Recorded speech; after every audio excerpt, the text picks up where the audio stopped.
괜찮아, 괜찮아. 뭐 어때? 자, 여러분 안녕하십니까? 스카이피플이 제공하는 역사와 지식 터는 방송 알고나 삽시다. 12월 8일 방송입니다.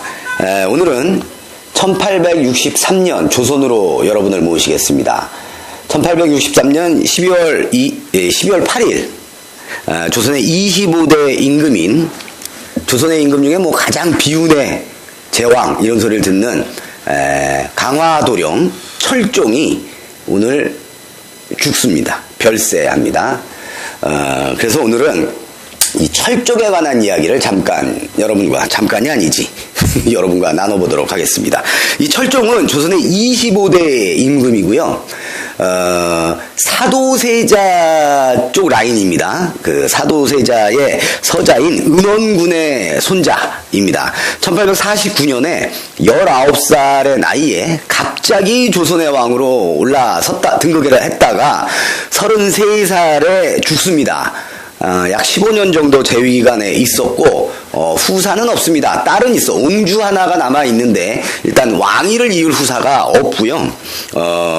양엄마입니다. 얘네 엄마는 그 순원왕후라는 조선의 악녀 중에 악녀 순원왕후, 세도 정치를 시작하게 한 장본인 안동김씨의 그 세도 정치를 시작하게 한 장본인인 순원왕후가 양엄마고, 요 얘기는 좀 잠깐 뒤에 할게요. 되게 웃기는 건데, 결국은 이 안동김씨 세력의 꼭두가시로 재위기간을 다 보내다가 힘없이 살다가 비참한 최후를 맞게 되는 왕입니다.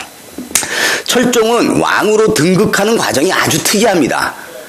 코미디에 가깝습니다. 무슨 일이냐면 1849년에 헌종이 죽습니다. 이 헌종은 우리가 최근에 드라마를 통해서 많이 알게 된 효명세자의 아들입니다. 효명세자의 아들 헌종이 후사가 없이 죽습니다. 얘 또 아들이 없어. 그래가지고 이제 다음 임금을 올려야 되는데 아들이 없으니, 그래서 이제 난리가 납니다. 조정에서 전주시 종친 중에 이제 후사를 하나 올려야 되는데, 야, 이거 큰일 났다. 누구를 올리냐라고 찾다가 당시에 강화도에 유배를 가 있는, 그러니까 죄인 신분이었습니다. 대역죄인 신분의 철종, 그때 이제 이원범이라는 이제 이름을 썼는데, 이 이원범을 데려다가 갑자기 왕위 계승자로 앉혀버리는 겁니다. 그러니까 이 이원범이는 모르고 있었던 겁니다. 자기가 왕위 계승자가 아니라 하루하루 사는 것도 고마웠던. 그러니까 이원범은 할아버지 은원군도 영모의 연루가 돼서 죽고, 아버지인 전계군도 또 죽습니다. 뿐만 아니라 어렸을 때 이복형이랑 함께 사는데 이원경이라는 이 이복형까지도 영모의 연루가 돼서 죽고, 다른 이복 형제하고 같이 강화도로 유배를 떠나게 되는 겁니다. 한 15살 정도에. 그러니까 죄인 신분이었다라는 게 중요하고요. 당시 조정에서는 종친 중에 이하전이라는 그 종친이 일단 제일 후보로 떠올랐는데, 안동김씨가 이하전을 반대합니다. 이유는 안동김씨는 당시 이제 그 당파 중에 시파예요, 시파. 당시는 벽파, 시파가 이렇게 두 파가 있었는데, 시파인데 이하전이 벽파랑 친해. 그래서 이하전을 임금으로 앉히지 않고 죄인을 갖다가 앉히자라고 이제 순원왕후한테 얘기를 합니다. 순원왕후도 안동김씨입니다. 그래서 이 순원왕후가 이제 그러자고 해서 이 이원범을 앉혀야 되는데, 여기서 되게 코미디가 뭐냐면, 이 순원왕후 있고, 이 순원왕후의 아들이 효명세자고, 이 효명세자의 아들이 헌조고, 다음 왕이 철종이야. 근데 이 철종의 학렬이 얘보다도 높아. 그리고 얘보다도 높나? 아무튼 학렬은 밑으로 내려가야 되는 거죠. 다음 뽀이니까. 근데 얘가 얘보다도 높아. 얘 아저씨 뻘입니다. 그리고 느닷없이 죄송합니다. 요 순원왕후가 효명세자가 손자야, 손자. 신정왕후라고 조씨 있어. 신정왕후가 효명세자의 엄마야. 이 사람은 조씨야. 그런데 여기에 앉힐 사람이 얘랑 학렬이 같아. 얘 여기에 있는 효명세자하고 학렬이 같아. 그러니까 원래는 얘가 이 사람의 손자야. 철종은 손자가 맞는 거야. 근데 이 손자를 아들로 입적을 시켜. 양아들로. 그러니까 개족보를 만들어버리는 겁니다. 자, 정리해서 말씀을 드리면 이게 아주 되게 중요한 건데, 엄청 중요한 건데요. 자, 순원왕후가 손자뻘인 이원범을 자기 아들로 만들어. 이유는, 자, 순원왕후의 며느리 신정왕후, 이 신정왕후의 아들로 들어가는 게 맞는 거지. 혼주하고 학렬이 같아야 되니까 이 사람 아들로 들어가는 거야. 그게 맞는 건데 며느리의 아들을 지 아들로 만들어버리는 겁니다. 이유는 하나, 이 신정왕후는 풍양조씨야. 순원왕후는 안동김씨야. 철종이 19에 임금이 되면 수령첨정을 해야 돼요. 자, 며느리한테 입적을 시켜버리면 풍양조 씨가 세력을 잡는 거예요. 자기한테 입적을 시켜야 안동김 씨의 세력이 계속 유지가 되는 거야. 그래서 며느리를 제끼고 개족보를 만든 겁니다. 손자뻘 되는 철종을 자기의 아들로 만들어버리는 거야. 양아들로. 그래서 자기가 수령첨정을 해버립니다. 철종이 들어올 때. 그래서 등급 과정이 웃기는 겁니다.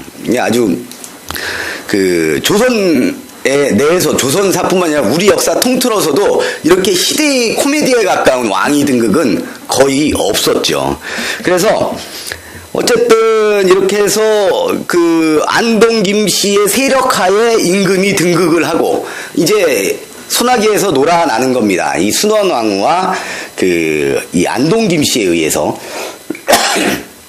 약 3년 정도 이 순원왕후의 수령첨정 기간이 있고 그 이후에 철종이 20살이 넘어서 친정을 하게 되나 결국 모든 세력은 안동 김씨에게 넘어간 이후고 죄송합니다. 모든 국정은 이 안동 김씨에 의해서 농단되기 시작합니다. 특히 당시에 안동 김씨의 수장은 김좌근이라는 자인데 이 김좌근에는 걔는 나합이라는 기생 출신 첩실이 있었습니다. 이 기생 출신 첩실 나합이 오늘날 얘기하는 비선실세 역할을 하면서 나라를 말아먹습니다. 매관매직의 1인자죠.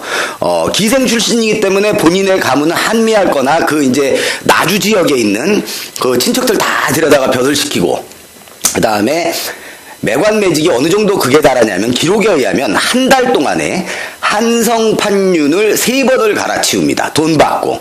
한성판윤은 오늘날의 서울시장입니다.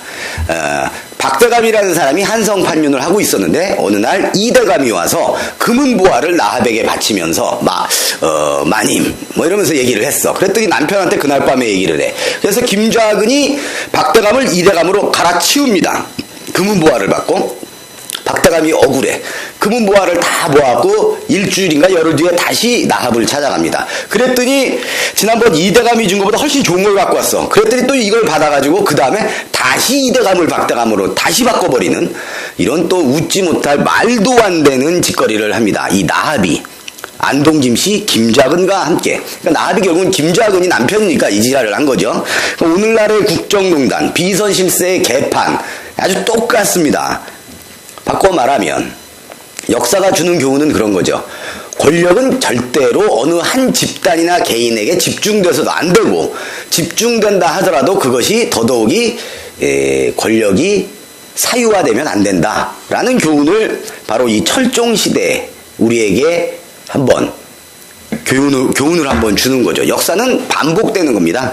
이 1860, 70년대에나 있었던 역사가 지금 2016년 대한민국 우리 현대사회에 다시 한번 반복이 되고 있는 그런 현실 속에서 우리는 살고 있는 겁니다. 근데 사실 오늘 12월 8일은 이 철종이 죽은 날입니다. 근데 이 철종은 재위기간에 정치 하나 제대로 하지를 못했죠. 33살에 죽는데 사망 원인이 단약하고 알코올 중독입니다. 이 단약이 또 뭐냐 하면은요, 취음제입니다. 비아그라야. 응?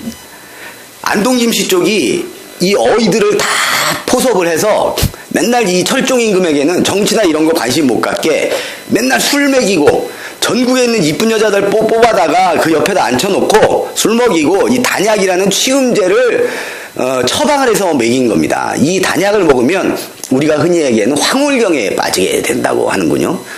이때 궁궐의 단약이 다량으로 처방이 된 것, 지금 청와대의 향정신성 의약품 및 그 자양강장, 뭐 비아그라 이런 것들이 다량으로 처방된 것, 왜 이렇게 똑같은지 역사는 역시 반복이 되는 거다. 그래서 철종은 이 단약과 알코올 중독으로 결국은 죽게 됩니다. 그리고 오늘 12월 8일은 이 철종이 죽은 날입니다. 이 단약 중독. 그러니까 약 먹고 술 먹고 정치는 안 하고 시쳇말로 떡치다가 죽었습니다. 혹자는 떡치다 죽어서 부럽다 이렇게 말할 수도 있지만 꼭 그런 것만은 아니죠. 그래서 그런데 이 철종의 이 죽음이 왜 중요하냐? 역사적인 전환점입니다. 조선에 있어서는 철종이 죽고 그러니까 순원왕후 죽고 철종 죽어. 그러니까 안동 김씨의 세력은 약화되죠. 이때 호시탐탐 노리고 있던 이 신정왕후, 효명세자의 신정왕후가 부인이죠. 이 풍양조 씨가 당시에 종친이던 우리가 잘 아는 대원군하고 밀약을 합니다. 그래서 철종이 보나마나 저지랄하다 보면 곧 죽어. 애도 못 낳지. 응? 그러면 다음에 종친 중에 왕을 뽑아야 되는데 이제 순원왕후도 없어. 안동김씨 세력도 예전 같지 않아. 흥선 대원군 이하응하고 나하고 우리하고 편을 먹어서 니네 아들 왕 시켜줄게. 그러면 우리 좀 해먹게 좀 해주라 이겁니다. 그래서 철종의 죽음은 풍양조씨라는 또 다른 세도 정치 세력의 재등장이죠. 재등장이고 그 다음에 대원군이 등장하게 되는 계기가 되는 겁니다. 철종의 뒤를 이어서 풍양조씨 신정왕후와 흥선 대원군의 밀약에 따라서 대원군의 아들인 고종이 등극을 하게 되고 그가 이제 우리 구한말을 거쳐서 망국의 임금으로 길을 걷게 됩니다. 이 망국의 모든 단초는 세도 정치였다. 그들의 국정농단으로 인한 것이다. 라는 말씀을 드리면서 스카이피플이 제공하는 역사와 지식 터는 방송 알고나 삽시다. 12월 8일 방송을 가름하겠습니다. 고맙습니다. 역사 스토리텔러 문용기였습니다.